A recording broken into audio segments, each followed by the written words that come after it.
Ano ba itong pinindot itong... Ay, goy. Pindot ng mga ano, ayun o. Mga tirador ng kaning lamig yan o. Ayan na. Ayan na. Kasi, Ayan na. Ayan na. hindi nagdaga na naman.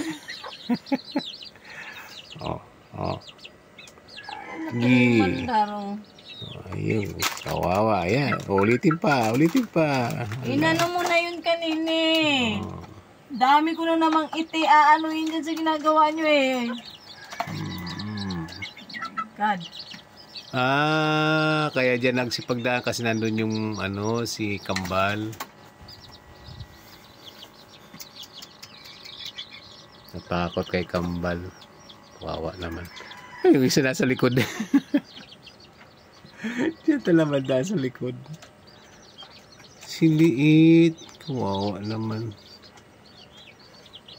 Ay, sino ba yun? Ay, Dalagita.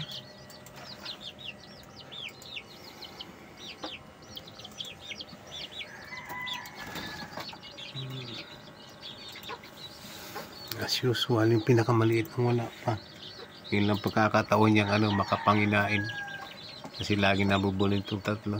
Kawawa naman. Saan na kaya siya? Oo, ito. Ngalay na ako. Sarap ha, ginawang... Hindi yan yung ano ba, yung isang puti. Kaya nga, andyan lang yun. Andyan yung kanina. Kisa mama, dali. Kisa mama.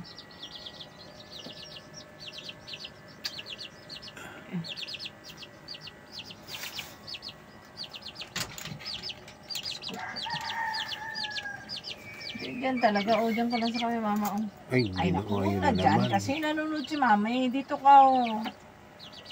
Ano na, dito ka lang. O, yan. Diyan ka lang, ha. O, bantayan mo yung cellphone ni mama. Ikaw, saksak mo lang.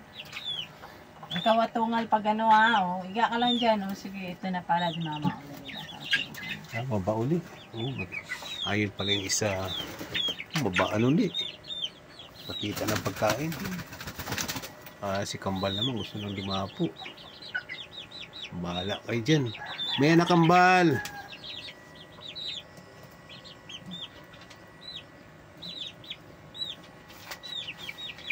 Lalaki na sila. Parang kailan lang. Yung 4 na anak ni Bunso. Ayan na yan. Tapos yung sunod ay 7. Wow. Okay. Alright. Load na tayo.